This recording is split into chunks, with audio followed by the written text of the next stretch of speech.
Bismillahirrohmanirrohim. Assalamualaikum warahmatullahi wabarakatuh.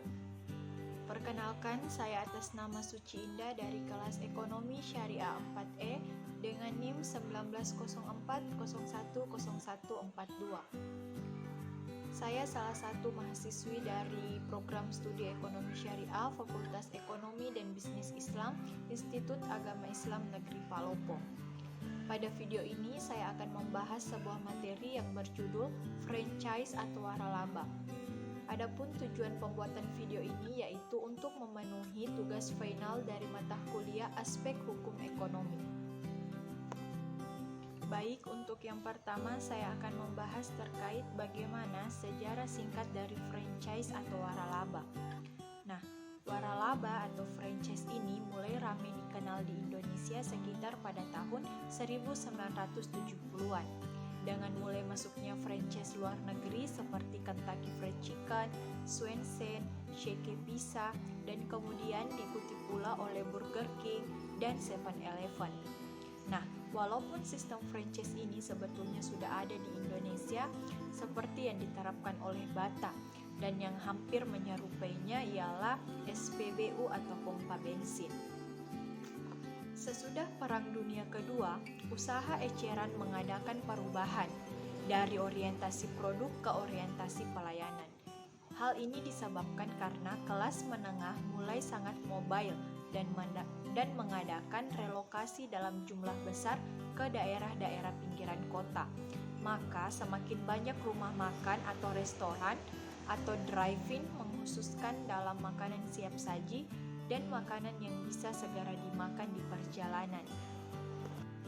Nah, selanjutnya, pada awal tahun 1990-an, International Labour Organization pernah menyarankan pemerintah Indonesia untuk menjalankan sistem franchise guna untuk memperluas lapangan kerja sekaligus untuk merekrut tenaga-tenaga ahli franchise guna untuk melakukan survei, wawancara sebelum memberikan rekomendasi.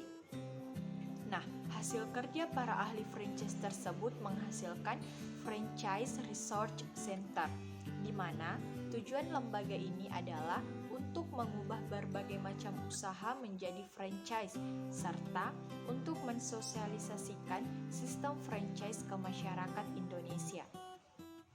Istilah franchise ini selanjutnya menjadi istilah yang sangat akrab dengan masyarakat, khususnya untuk masyarakat bisnis Indonesia, dan sangat menarik perhatian banyak pihak untuk mendalaminya. Selanjutnya, istilah franchise ini dicoba diindonesiakan dengan istilah waralaba, yang dimana diperkenalkan pertama kali oleh Lembaga Pendidikan dan Pengembangan Manajemen atau disingkat LPPM sebagai padanan istilah franchise. Nah, waralaba berasal dari kata wara yang artinya lebih atau istimewa dan laba yang berarti untung. Jadi, waralaba merupakan usaha yang memberikan laba lebih atau istimewa. Selanjutnya, saya akan membahas terkait definisi franchise. Nah, menurut Asosiasi Franchise Internasional, franchise merupakan suatu hubungan berdasarkan kontrak antara franchisor dengan franchisee, di mana pihak franchisor menawarkan dan berkewajiban memelihara kepentingan terus-menerus pada usaha franchise dalam aspek-aspek pengetahuan dan pelatihan. Sebaliknya, franchisee memiliki hak untuk beroperasi di bawah merek atau di bawah nama dagang yang sama menurut format dan prosedur yang ditetapkan oleh franchisor dengan modal dan sumber daya franchisee sendiri. Nah, adapun menurut Asosiasi Franchise Indonesia, yang dimaksud dengan franchise atau waralaba merupakan suatu sistem pendistribusian barang atau jasa kepada pelanggan akhir, di mana pemilik merek atau franchisor ini memberikan hak kepada individu atau perusahaan untuk melaksanakan bisnis dengan merek, nama, sistem, prosedur, dan cara-cara yang telah ditetapkan sebelumnya dalam jangka waktu tertentu, meliputi area tertentu. Selanjutnya, saya akan membahas terkait istilah di dalam dunia franchise atau waralaba. Nah, yang pertama ada dikenal sebagai franchisor atau pewaralaba, yang merupakan badan usaha atau perorangan yang memberikan hak kepada pihak lain untuk memanfaatkan dan atau untuk menggunakan hak atas kekayaan intelektual atau penemuan atau ciri khas usaha yang dimilikinya. Selanjutnya yang kedua ada yang dikenal sebagai franchisee atau penerima waralaba.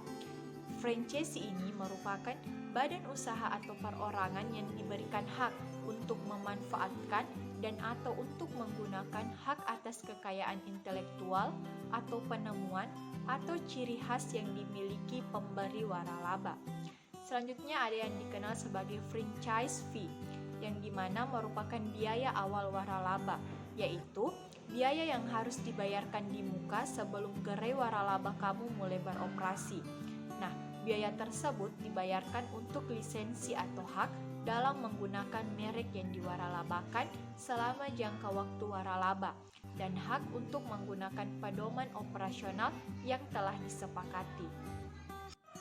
Nah, selanjutnya saya akan membahas terkait jenis-jenis waralaba berdasarkan produk yang ditawarkan. Ada 3 jenis waralaba berdasarkan produk yang ditawarkan. Yang pertama yaitu waralaba produk, yang merupakan waralaba yang menawarkan produk seperti pakaian, makanan atau barang. Contohnya Chat Time, Miniso, coffee shop, fried chicken, kedai kebab, dan lain sebagainya. Selanjutnya yang kedua, ada yang dikenal sebagai waralaba jasa, yang merupakan waralaba yang menawarkan jasa seperti laundry, pendidikan, dan kursus, agen perjalanan, dan lain sebagainya. Misalnya, Melia Laundry, Gracious Preschool dan Kindergarten, dan Mom and Joe Spa. Selanjutnya yang ketiga ada yang dikenal sebagai waralaba gabungan, yaitu waralaba yang tidak hanya menawarkan produk namun juga menawarkan jasa di dalam pelayanannya, seperti salon yang juga menjual dan memiliki alat kosmetik sendiri, misalnya Martha Tilar Salon de Spa. Baik, selanjutnya saya akan membahas terkait jenis-jenis franchise berdasarkan dengan negara asalnya. Yang pertama ada franchise asing atau luar negeri, yang merupakan franchise yang berasal dari luar negeri, yang cenderung lebih disukai karena sistemnya yang lebih jelas, dan mereknya pun sudah lebih dikenal oleh masyarakat. Contohnya seperti Pizza Hut dan McDonald's. Selanjutnya yang kedua dari jenis franchise yaitu franchise dari dalam negeri. Franchise dalam negeri ini berasal dari dalam negeri, yang dimana juga tak kalah bagusnya dan telah menjadi pilihan investasi untuk orang yang ingin cepat memiliki usaha, namun belum mempunyai pengetahuan yang memadai untuk menjadi seorang pengusaha. Nah, selanjutnya saya akan membahas terkait tips menjalankan bisnis waralaba sampai sukses. Nah, yang pertama yaitu kita perlu fokus pada bidang usaha waralaba tertentu. Nah, langkah awal untuk memulai bisnis waralaba sampai sukses adalah dengan fokus terhadap bidang usaha yang akan digeluti. Di sini kita harus memilih bidang usaha yang memang kita minati. Selain itu, pilih bidang usaha yang terarah agar dapat memudahkan Anda dalam mengelola usaha. Nah, penentuan bidang usaha ini perlu dilakukan secara spesifik guna untuk memudahkan pengurusan izin atau legalitas, serta menjamin perkembangan usaha. Dan juga untuk kemajuan masa depan usaha, kemajuan pemasaran, dan perkembangan usaha ke depannya. Selanjutnya yang kedua yaitu tentukan strategi branding. Tak dapat dipungkiri bahwa penampilan itu turut serta menjadi salah satu faktor penarik minat seseorang terhadap suatu hal, termasuk juga soal usaha. Nah, untuk dapat menarik minat konsumen atau investor, Anda harus memiliki usaha dengan penampilan yang baik dengan strategi branding yang tepat. Nah, branding seperti desain tempat usaha, logo, dan desain interior ruangan, serta perlengkapan dan peralatan yang akan digunakan untuk menunjang pemasaran usaha. Selanjutnya yang ketiga yaitu pengaturan manajemen. Nah, rahasia berikutnya agar sukses berbisnis waralaba adalah dengan pengaturan manajemen seperti proses rekrutmen, pelatihan, promosi, penempatan, serta pengembangan kemampuan karyawan. Nah, dalam sistem waralaba, karyawan terbanyak yang perlu Anda rekrut adalah level operasional usaha. Karyawan ini juga diharapkan berkembang menjadi tenaga terampil dalam waktu yang singkat. Nah, dengan pengaturan manajemen yang baik, maka usaha Anda akan terus berkembang dalam waktu yang sangat cepat. Selanjutnya, tips keempat yaitu bangun standar kerja dan sistem operasional. Nah, sistem dari bisnis waralaba dikenal sebagai pola bisnis yang mengacu pada standar yang sudah dibuat oleh pemilik waralaba. Semua elemen distandarisasi agar memiliki keunggulan yang kompetitif dibandingkan dengan bisnis tradisional lainnya. Nah, standar ini memudahkan dalam pengembangan bisnis. Tujuannya yaitu agar mendapatkan keuntungan yang optimal. Nah, standar kerja juga mampu menjaga kualitas usaha. Misalnya, jika bahan baku dan proses pengerjaannya sama, maka semua produk yang dihasilkan itu akan memiliki kualitas yang konsisten. Nah, selanjutnya, cara membangun standar kerja adalah salah satunya dengan membuat SOP atau Standard Operating Procedure yang tepat, lalu kemudian menetapkan standar kerja tersebut dan mengevaluasi SOP tersebut. Dalam prosesnya, bisnis waralaba ini juga perlu dibuatkan SOP karena akan lebih memudahkan dalam jalannya operasional usaha dan akan lebih terstruktur. Maka itu, Anda wajib membangun standar kerja atau SOP berikut dengan sistem operasionalnya. Nah, selanjutnya terkait dengan peraturan tentang sistem waralaba. Nah, peraturan tentang sistem waralaba ini terdapat dalam Peraturan Pemerintah Nomor 42 Tahun 2007.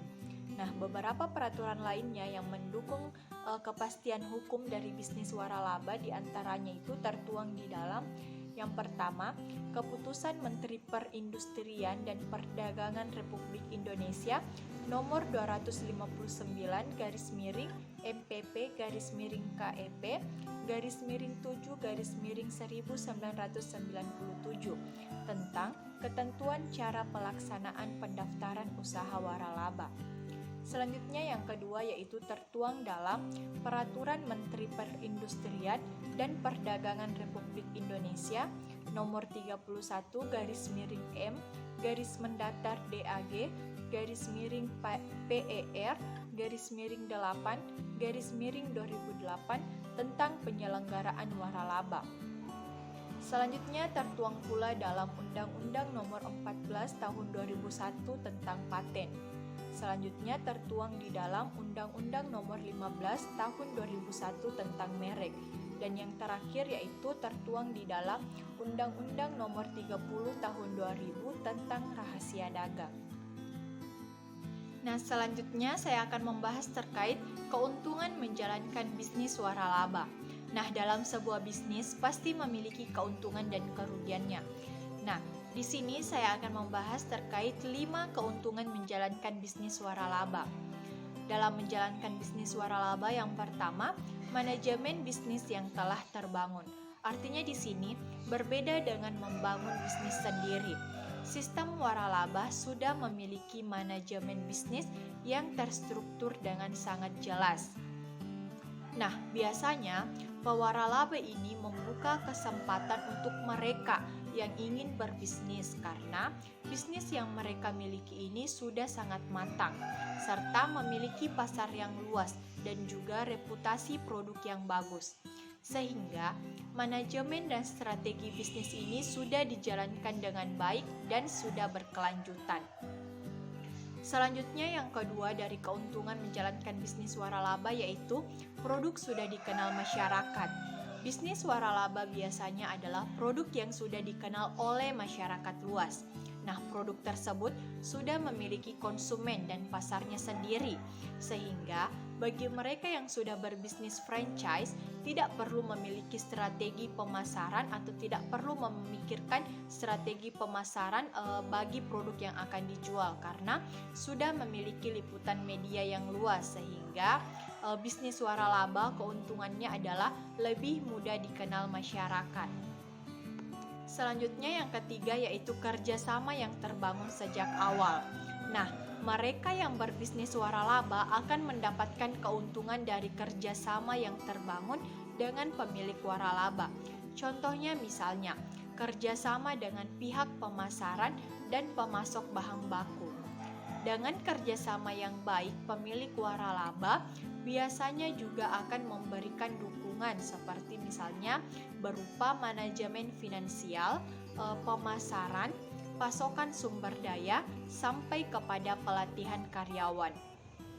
Selanjutnya yang keempat keuntungannya yaitu peluang sukses yang lebih cepat. Nah, bisnis waralaba biasanya memiliki peluang sukses yang lebih cepat karena sudah memiliki pasar yang luas dan konsumen yang loyal. Selain itu, juga banyak media yang sudah banyak melirik.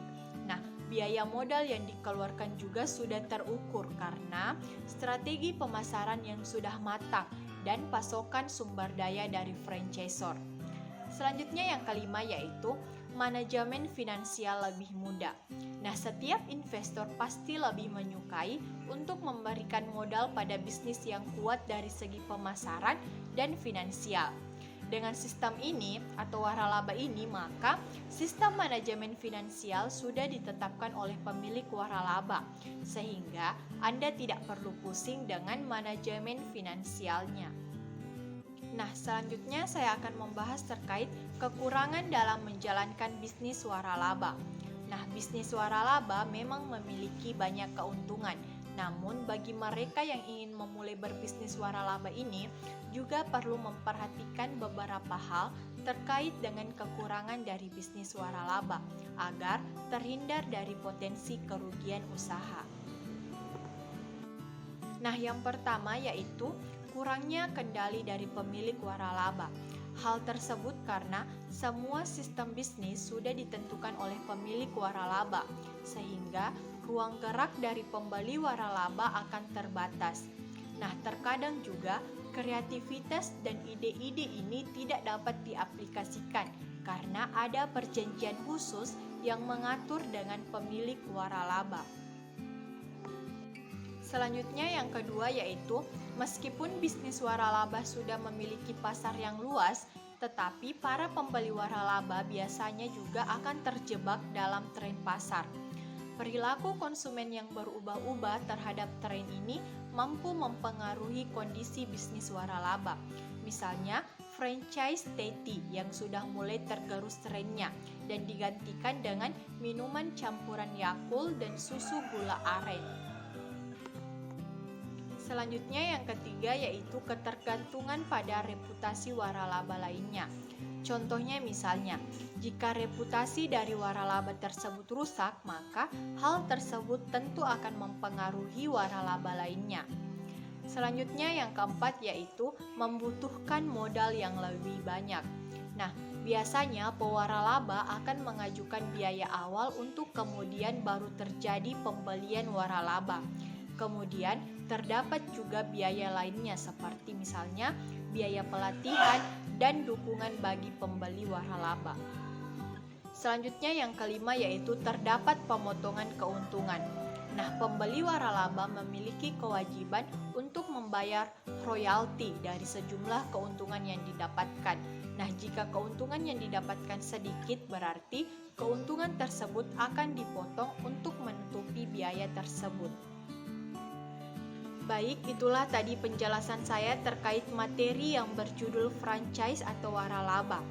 Kurang dan lebihnya mohon dimaafkan. Yang benar datangnya dari Allah Subhanahu wa Ta'ala yang Maha Benar, dan yang salah, keliru serta hilaf datangnya dari saya pribadi selaku manusia biasa yang tidak pernah luput dari kesalahan. Saya ucapkan terima kasih. Saya akhiri. Wassalamualaikum warahmatullahi wabarakatuh.